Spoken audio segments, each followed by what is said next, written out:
নমস্কাৰ ষ্টুডিঅ'ৰ মাজত মই মিনহাছ এই মুহূৰ্তৰ গুৰুত্বপূৰ্ণ খবৰ লৈ এবাৰ কাৰণে চেষ্টা কৰিছো ধুবুৰীত আৰক্ষীয়ে আটক কৰিলে আৰক্ষীক এবাৰ আৰক্ষীৰ নাক কাণ কাটিলে আৰক্ষীয়ে এই ধুবুৰী যি মেডিকেল কলেজ আছে মেডিকেল কলেজৰ ভিতৰত এখন পাছ লৈ দুগৰাকী ব্যক্তি খুবাব খোজাৰ সময়তেই তাত যি নিৰাপত্তা ৰক্ষী থাকে যি সিকিউৰিটি গাৰ্ড থাকে সেই সিকিউৰিটি গাৰ্ডে বাধা প্ৰদান কৰা হৈছিল এগৰাকী আৰক্ষী কনিষ্টবলক সেই বাধা নুশুনি সিকিউৰিটি গাৰ্ডজনক অৰ্থাৎ নিৰাপত্তা ৰক্ষীজনক প্ৰহাৰ কৰাৰ অভিযোগ উত্থাপন হৈছে তাৰ পিছতে উত্তপ্ত পৰিস্থিতিৰ সৃষ্টি হয় ধুবুৰী চিকিৎসা মহাবিদ্যালয়ৰ চৌহদত আৰু তাৰ পিছতে কনিষ্টবলজনক ইতিমধ্যে আৰক্ষীয়ে আটক কৰি থানালৈ লৈ যায় এই মুহূৰ্তত সবিশেষ আপোনালোকৰ বাবে লইবৰ কাৰণে চেষ্টা কৰিছো ধুবুৰীত উত্তপ্ত পৰিস্থিতি ধুবুৰীত পুনৰ আৰক্ষীৰ নাক কাটিলে আৰক্ষীয়ে আটক কৰিলে আৰক্ষীক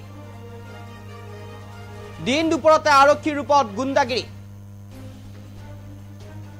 কনিষ্টবল আদিল খণ্ডকাৰৰ গুণ্ডাগিৰি ধুবুৰী মেডিকেল কলেজত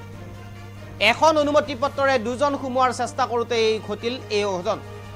ঘটনাক কেন্দ্ৰ কৰি ধুবুৰী মেডিকেল কলেজত উত্তপ্ত পৰিস্থিতি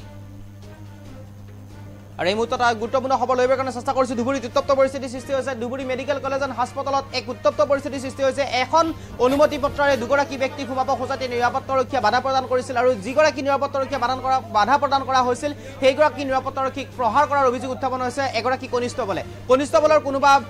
বিশেষ ব্যক্তি সেই চিকিৎসালয়ত চিকিৎসাধীন হৈ আছিল আৰু এখন পাছৰে সেই কনিষ্টবলজনৰ লগত আন এজন ব্যক্তি ভিতৰত সোমাই যাবলৈ চেষ্টা কৰিছিল আৰু আৰক্ষীৰ পোছাকতেই থকাৰ পিছত সেই নিৰাপত্তা ৰক্ষীজনে বাধা প্ৰদান কৰিছিল আৰু বাধা প্ৰদান কৰাৰ পিছতে আৰক্ষীয়ে সেইগৰাকী নিৰাপত্তা ৰক্ষীক আক্ৰমণ কৰাৰ অভিযোগ উত্থাপন হৈছে আৰু এই ঘটনা সংঘটিত হৈছে ধুবুৰী মেডিকেল কলেজৰ কৰ্তব্যৰত নিৰাপত্তা ৰক্ষী নায়েম আহমেদক আক্ৰমণ কৰি আহত কৰাৰ কেন্দ্ৰ কৰি উত্তপ্ত পৰিস্থিতিৰ সৃষ্টি হৈছে মেডিকেল কলেজৰ ভিতৰত এখন অনুমতি পত্ৰ দি দুজন সোমাব বিচাৰিছিল তাকে বাধা দিয়াক কেন্দ্ৰ কৰি নিৰাপত্তা ৰক্ষীজনক আক্ৰমণ কৰাৰ অভিযোগ উত্থাপন হৈছে আকৌ আৰক্ষী কনিষ্টবলজনে মেডিকেল কলেজৰ বাহিৰ চৌহদত নিৰাপত্তা ৰক্ষীসকলে ইতিমধ্যে উচিত শাস্তি দাবীত প্ৰতিবাদ সাব্যস্ত কৰে ইতিমধ্যে ঘটনাস্থলীত কলেজ নগৰ আৰক্ষী উপস্থিত হৈ কনিষ্টবল আদিল হুছেইনক আটক কৰি থানালৈ লৈ যায়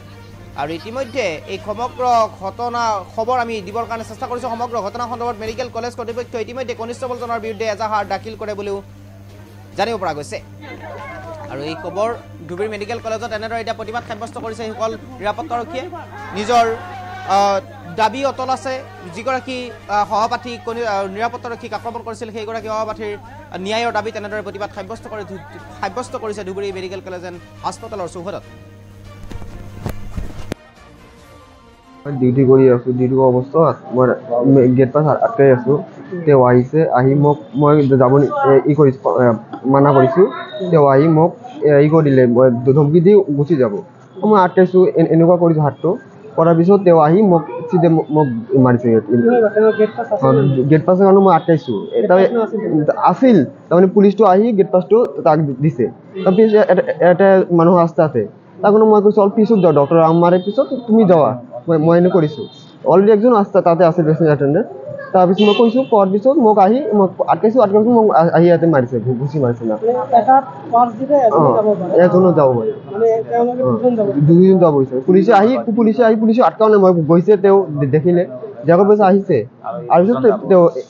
আৰু এজন পঠাব মোৰ অৱস্থাটো মই ইয়াৰ পৰা গোটেই বিকি আছো মাথাটো পুৰো বিকি আছে মই তুলিব নোৱাৰো মাথা ইমান হয় নাইম আহমেদ আৰক্ষীৰ নামটো ক'ব নোৱাৰো না মোৰ 5টাৰ পৰা এইটালৈকে 8টা 2টালৈকে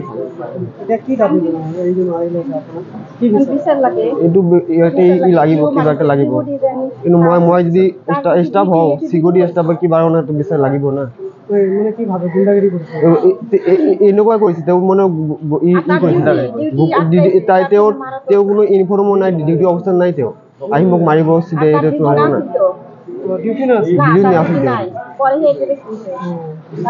পিছত আহি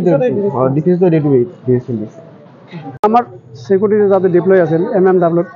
তাৰ লগত মিছবিহেভ কৰিছে তাৰমানে তাক এটা মাৰিছে হাত ধৰিছে তাৰ ওপৰত সেইকাৰণে উচিত বিচাৰ লাগে এইটো পুলিচৰ মানুহ হৈ যেনেকুৱা কাম কৰে এটা বেলধাৰী মানুহ হয় তেনেহ'লেতো আমি আৰু কি কৰিম সিহঁতে আম পাব্লিকটো নহয় সিহঁতে আইনৰ মানুহ সিহঁতে জানে কেনে ব্যৱহাৰ কৰিব লাগে ঠিক ব্যৱহাৰ কৰা নাই এতিয়ালৈকে দিয়াৰে দিম বুলি ভাবি আছোঁ নেইম আহমেদ তাৰমানে মই ফিমেলত ডিউটি কৰি আছোঁ, সি মেলত ডিউটি কৰি আছিলে নেল মেডিচিনত। মই মানে তেতিয়া বহি আছিলোঁ, বহি থকা সময়তে এজন মানে চিল্লাৰ শব্দ পালোঁ। শব্দ পোৱাৰ পিছত মই তাতে গ'লোঁ, যাইখিনি দেখোঁ তাৰ নাকৰ পৰা তেজ ওলাই আছে। মানে সেই পুলিচজনে তাক মাৰিছে, চিভিল ড্ৰেছত আছিল সি। আমাৰ চিকিউৰিটি গাৰ্ড এটা আছিল, সি তাক মানে বাধা দিয়াতে নাইম আহমেদ আছিল। আৰক্ষীৰ নামটো আছিলে আদিল হুছেইন, আদিল খন্দকাৰ মাৰিছে। বৰ্তমানে পুলিচ লৈ গ'ল তাত। আৰক্ষীজনৰ ডিউটি একচুৱেলি ইয়াতে কৰে, মেডিকেলতে ডিউটি কৰে। এতিয়া ডিউটি নাছিল, নথকা অৱস্থাতে আছিল, চিভিলতো আছিল। মানে সি মানে যে গেট এটা কৰি থাকে ন ৱাৰ্ডত, সেই গেটত মানে তাৰ গুণী সৰু ৱাইফ আছিল নেকি, সেইটো মানে তাক গুচাই দিছে, ভিতৰত সোমাইব। সি মানে পেচেণ্টক চাব আহিছে, আমাৰ চিকিউৰিটিয়ে বাধা দিয়াত কৈছে যে তই সোমাচোন, মই চাম তাক কি কৰে, মই চাম এনেকৈ কৈছে। তাৰপিছত তাক জোৰকৈ সোমাব দিছে, তেতিয়া চিকিউৰিটি বাধা দিয়াত তাক মাৰিছে। মই ডিউটি কৰি আছোঁ, ডিউটি কৰা অৱস্থাত মই গেট পাছ আটকাই আছোঁ। তেওঁ আহিছে, আহি মই যাব কৰিছোঁ